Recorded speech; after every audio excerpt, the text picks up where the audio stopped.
Bom dia, tudo bem? A mensagem que Deus colocou para mim hoje, ela diz assim: ninguém é tão pecador que Deus não possa perdoar. Basta se arrepender e pedir perdão. Senhor, tende misericórdia de nós. Perdoa, Pai, todos os nossos pecados. Livra-nos de todo mal.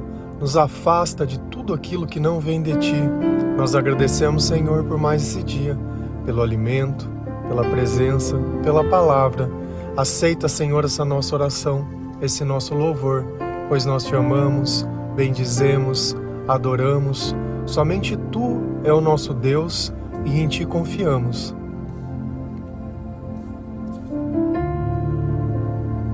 Uma das maiores dificuldades que nós temos é reconhecer que nós somos pecadores.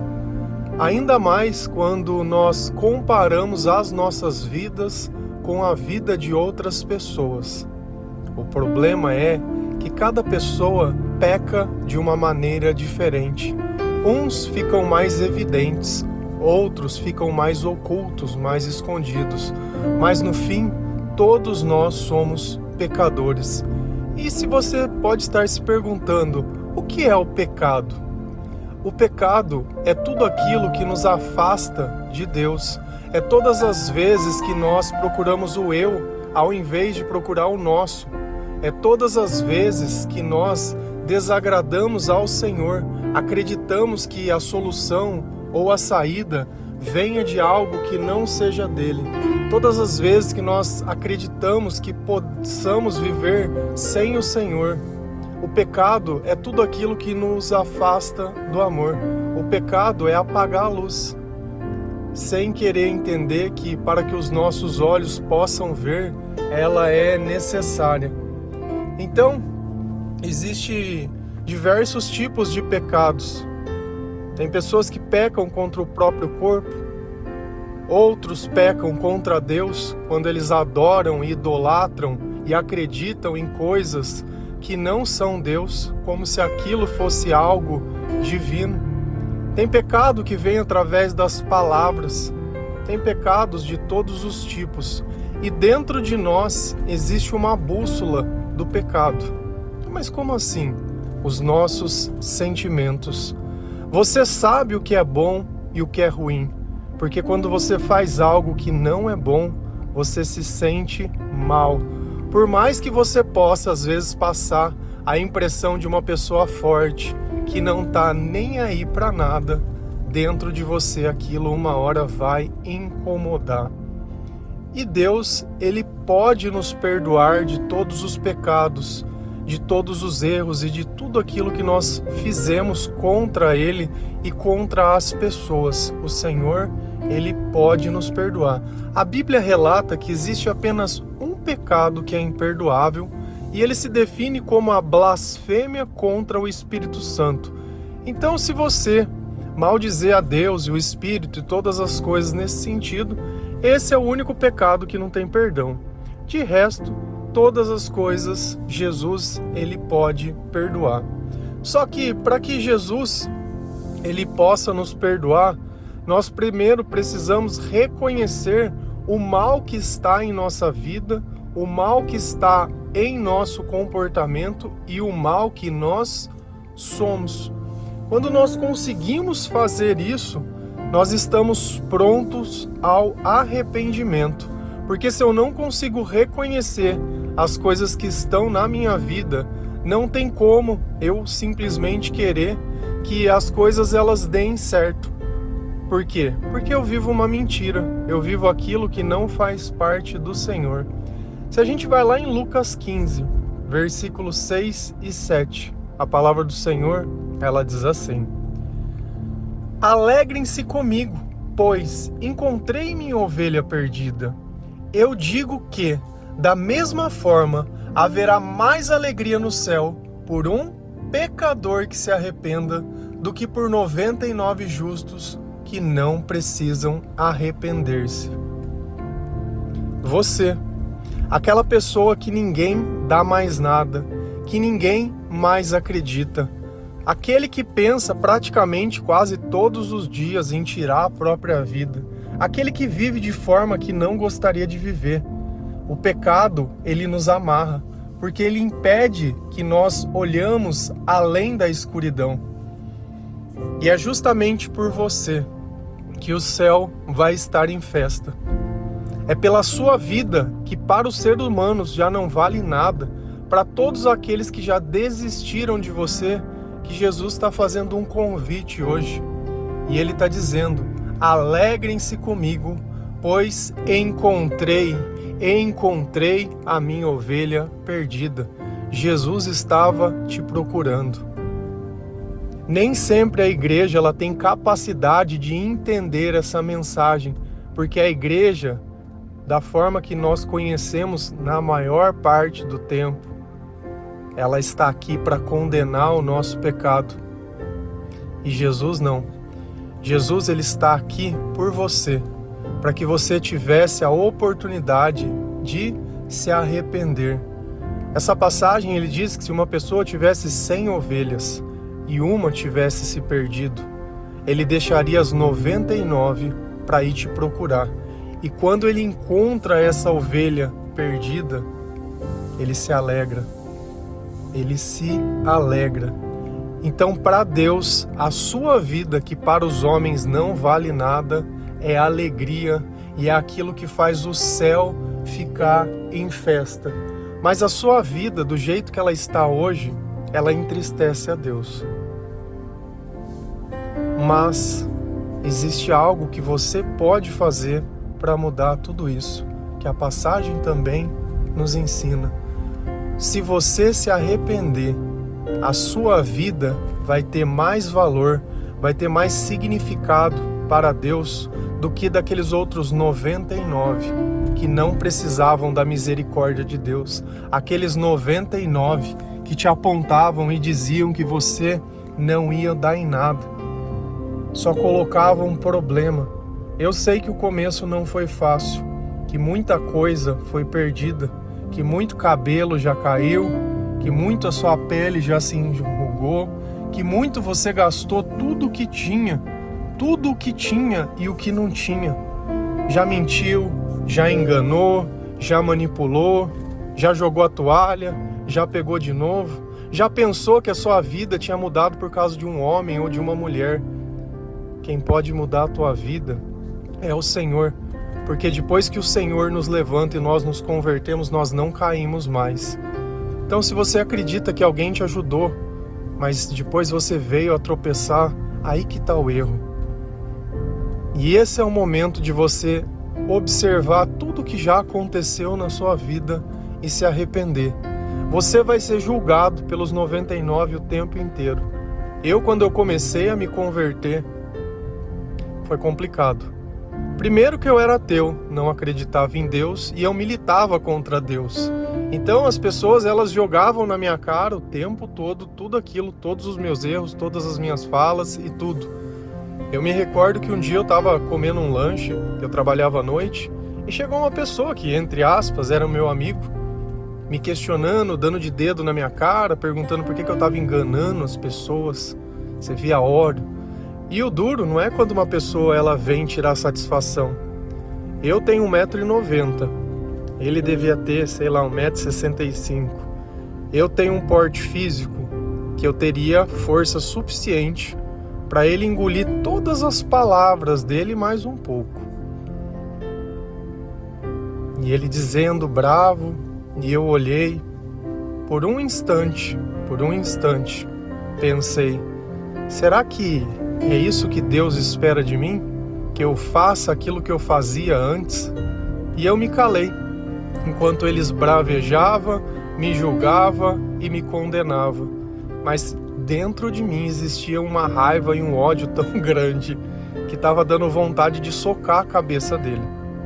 Mas eu fiquei quieto e aquele dia ficou na minha memória. Só que uma coisa é fato, a minha vida hoje ela é totalmente diferente da minha vida passada. Agora adivinha, essa pessoa que me julgou, como você acha que é a vida dela hoje? Ela não teve o encontro com Jesus, ela não aproveitou a oportunidade. Talvez ela nem se lembre de nada disso que ela fez, mas para mim ficou marcado, Porque quando nós fazemos aquilo que nós não costumávamos fazer, é porque Jesus está dentro de nós. Então nós não precisamos provar nada para ninguém. Eu não preciso que os 99 eles acreditem na minha conversão. Eu preciso que Jesus, Ele sim, me perdoe. E para que Jesus ele possa nos perdoar, nós temos que entender todo o mal que nós fizemos. Então, o arrependimento é um estado onde você para de culpar as pessoas por tudo que aconteceu na tua vida e começa a colocar a culpa em você. Porque você mesmo que aponta os outros, faz as mesmas coisas que os outros fazem. Só que quando é do teu interesse, aí não pode. Mas quando você faz a mesma coisa, aí não tem problema. É fácil julgar as pessoas. Todos nós temos. Todos nós caímos no pecado. Todos nós cometemos erros. Todos. Não é porque eu prego a palavra que eu sou melhor que alguém. A palavra sim é digna de fé e respeito. Eu sou pecador. Eu sou vendido ao pecado. E a palavra ela deixa claro. Esse é o conhecimento. Mas nós nos arrependemos e pedimos perdão para Deus dia após dia, todos os dias. Toda oração que a gente faz, a gente pede a misericórdia de Deus, todos os dias. Não pedimos nada, porque Deus ele conhece aquilo que é necessário para a nossa história. E quando o Espírito Santo ele está conosco, é o suficiente para que tudo possa acontecer na nossa vida. Mas nós devemos nos perguntar, por que Jesus ele veio ao mundo? E não dá para entender em certos momentos quando que a igreja ela esqueceu a razão de Jesus. Sabe para que Jesus veio ao mundo? Para salvar os perdidos. Você está perdido? Jesus veio por você. Jesus não veio pelos justos. Jesus não veio pelos perfeitos. Ele veio sim pelos nossos pecados, o Cordeiro que foi oferecido sem defeito. Jesus veio para te salvar. O que te impede de arrepender? Não existe perdão sem arrependimento. Talvez você já tenha passado por situações onde a pessoa pediu perdão ou desculpa para você e logo depois ela voltou a fazer. É porque ela não se arrependeu. Então primeiro a gente se arrepende, depois pede perdão. Primeiro a gente se converte, depois a gente se batiza. Primeiro a gente se cura e aprende a se relacionar com Deus, depois nos relacionamos com outras pessoas que fizeram exatamente a mesma coisa, porque não existe comunhão entre as trevas e a luz.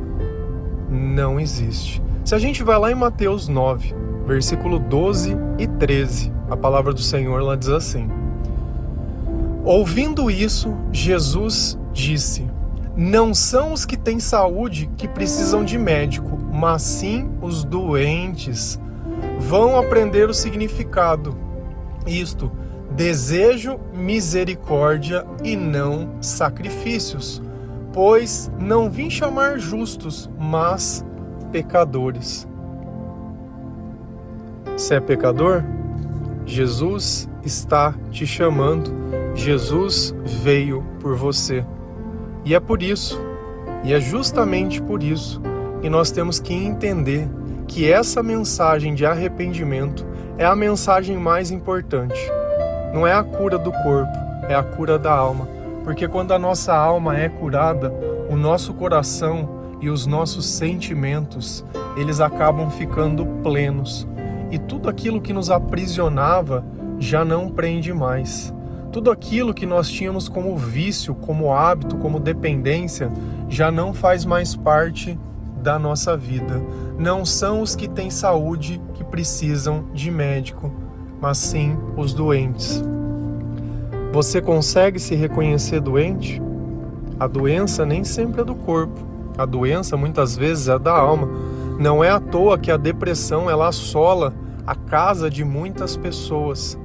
É uma tristeza que não permite que a gente saia de uma cama, que não sinta vontade de fazer nada, que é tentador a gente colocar a culpa e arrumar desculpas sobre as coisas para não fazer aquilo, porque nós simplesmente já não sentimos vontade de viver. E é para você que Jesus veio. É você que precisa. Ele é o médico dos médicos, ele é o remédio que você precisa.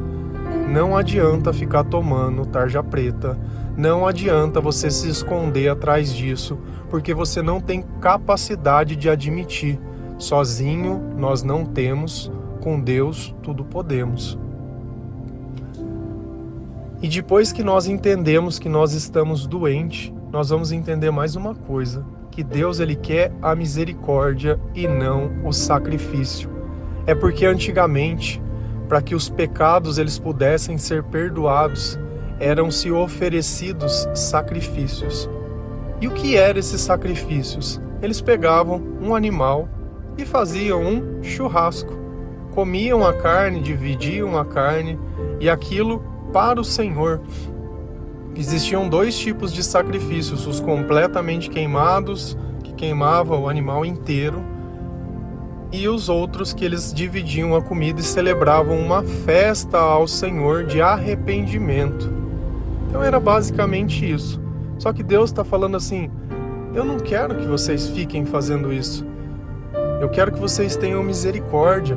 Eu quero que vocês se arrependam. Eu quero que vocês perdoem. Porque é muito fácil você pegar um bezerro ou pegar alguma coisa e colocar lá e falar, pronto, tá feito. Agora você ter que trabalhar no problema, você ter que conviver com o problema, você ter que colocar as tuas mãos naquilo, é diferente. E ali também, quando a gente vê a questão do sacrifício, é que se você criava um animal, aquele animal ele ia sustentar apenas a sua família.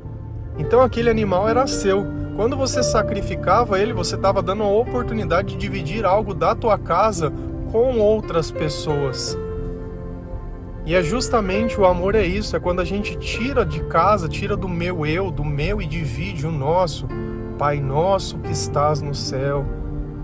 Pai nosso, plural.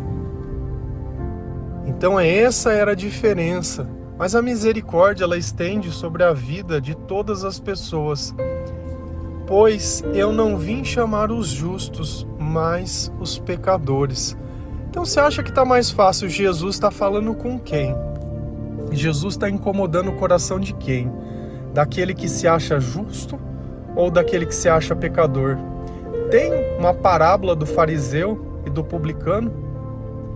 E nós temos que olhar que naquela época os publicanos eles eram muito mal vistos, porque eles eram os cobradores de impostos. Então eles viviam numa região que ela estava dominada por outro país, e esse outro país ele obrigava o povo a pagar tributos para eles. E Deus ele faz um comparativo entre duas pessoas, entre um fariseu e um publicano, e ele queria saber a oração de quem Deus iria atender. Quando o fariseu ele vai orar, ele começa a exaltar a si mesmo, dizendo tudo aquilo que ele fazia, que ele orava, que ele jejuava, que ele observava a lei, e no final ainda ele julga, eu não sou como esse cobrador de imposto, eu não sou desse jeito. E não é às vezes assim que nós fazemos? Olhamos a nossa vida que está tudo bem e queremos comparar com aquele que tem um problema de dependência, que está com uma vida totalmente torta, uma vida totalmente sem Deus. Ao invés de nós sermos aqueles que ajudam o Senhor a buscar essas ovelhas perdidas, não, nos tornamos aqueles que pregam o caixão. Porém, o publicano, quando ele foi olhar, a palavra fala que ele não conseguia nem olhar para o Senhor. Ele batia no peito e dizia, olha, perdoa porque eu sou pecador, eu sou um miserável. E Jesus pergunta, qual dos dois Deus atendeu a oração?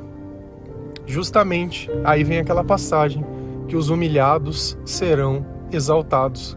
O que nós temos que entender é que Deus ele não gosta de quem fica rotando virtude, de quem bate no peito e fala, ai porque eu dou, ai porque eu ajudo, ai porque eu faço, porque eu sou uma pessoa muito boa, ai como eu sou boa. E tá sofrendo tanto assim por quê? Por que você está chorando? Por que você está aí fazendo tudo errado? Julgando os pais, condenando, não sabe o valor nem das coisas que tem, não tem capacidade de nada e fica aí achando que é a bolachinha mais recheada do pacote.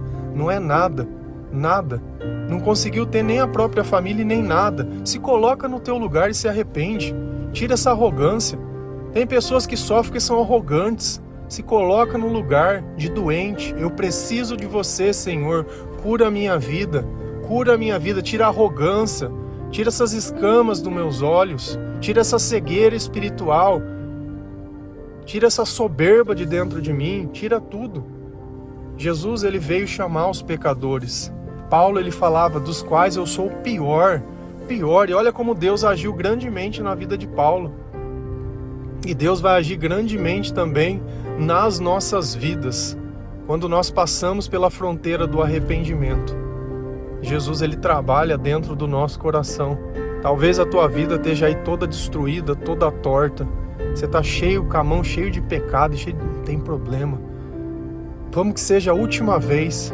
Faz valer a pena a morte de todos aqueles que já não podem mais ver a tua conversão e a sua transformação, porque o céu ainda está de pé. A eternidade ainda pode ser conquistada. Aquilo que você fez pode ser desfeito. Nós não queremos uma nova vida para voltar lá atrás e dizer, olha, estou de volta. Não, nós queremos uma nova vida para dizer, Jesus me salvou. E através da tua vida outros vão se converter, porque somente Deus poderia ter feito isso, que sozinho e mais ninguém conseguiu. Nem o homem, nem a medicina, nem o amor humano, nem nada e nem ninguém pode substituir aquilo que Deus tem preparado para nós e somente aquilo que Deus pode fazer na tua vida. Você se arrepende de todos os teus pecados? Você se arrepende de tudo que você fez? Você aceita Jesus como teu Salvador? Se você disse sim, Jesus tem te perdoado. Sinta a graça que somente o Espírito Santo pode dar. Começa a ler a Bíblia. Começa a ler a Bíblia, ouvir louvores. Começa a trocar os teus amigos ou fique em casa.